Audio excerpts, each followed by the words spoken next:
You know. And last week you mentioned the Red Pill conference, which was taking place over the weekend, and you managed to join that virtually.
And that is really driven home in this next illustration of the 17 sustainable and development goals. Number 4 of those 17 under Agenda 2030 is education.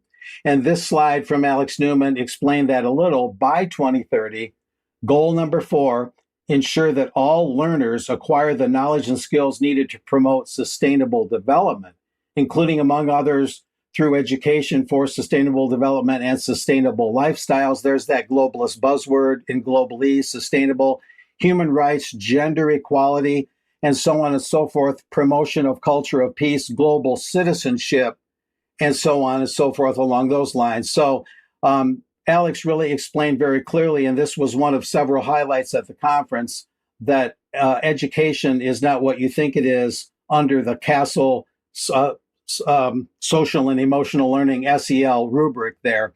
Now, another presenter was the well-known New American writer, William F. Jasper, an acquaintance of mine over the years. And he gave a presentation, as this slide indicates, on the brink of a United Nations world government wake up. He's senior editor at the New American. And there's some highlights here that follow. The map that he showed is quite striking, and I happen to have it here.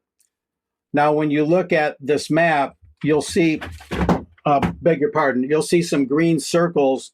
Those are World Bank projects, and there's all sorts of other indicators on the map, symbols, that is.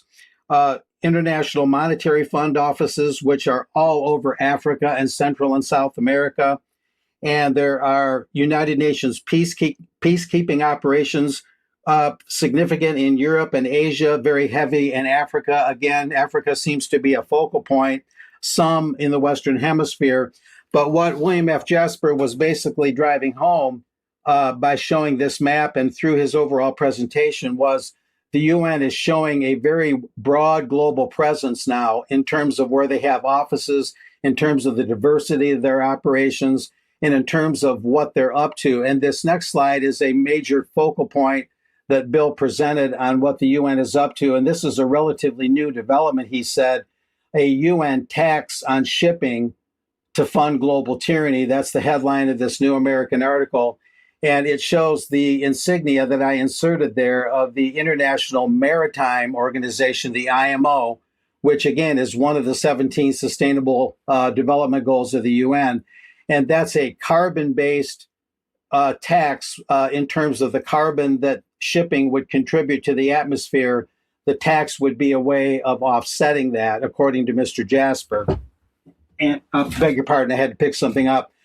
This one last slide that Bill presented also, I'll call it an allegation. It's interesting, though, who Director General Tedros was called an advocate of a terrorist group back in his home state of Ethiopia, according to this news item that I found in the wake of the Red Pill Conference.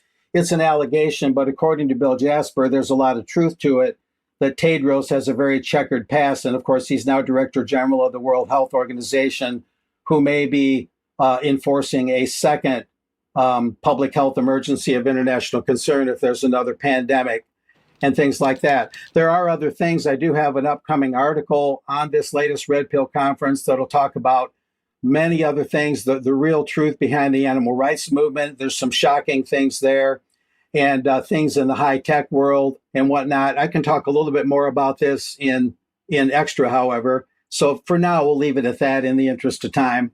And back to you guys. Just a quick question, Mark, on that story you said on the New American about a UN tax on global shipping. Is that an idea or a proposed idea for a tax, or is that an actual tax that's currently being levied on shipping by the United Nations? Mr. Jasper put it as something imminent, not necessarily fully implemented, but imminent. How would they be able to impose that? Because the UN doesn't really have legislative or powers of taxation against sovereign nation states. Well, according to Mr. Jasper, the UN Assembly is something of a legislative body, just like the executive and the World Court is the judicial, the executive being the Security Council.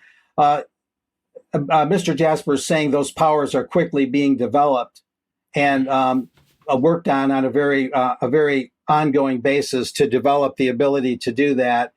So he's basically saying it's all but ready to go. And I'll be exploring that more in an article I'll have coming up on UK Column. I'll get to the bottom of that, because that's a very good question, of course. Just how much authority do they actually have? And that's something to nail down. Yeah. Yeah. Okay. Thank you, Mark. Let's now come on back to the UK and back, sadly, onto a sort of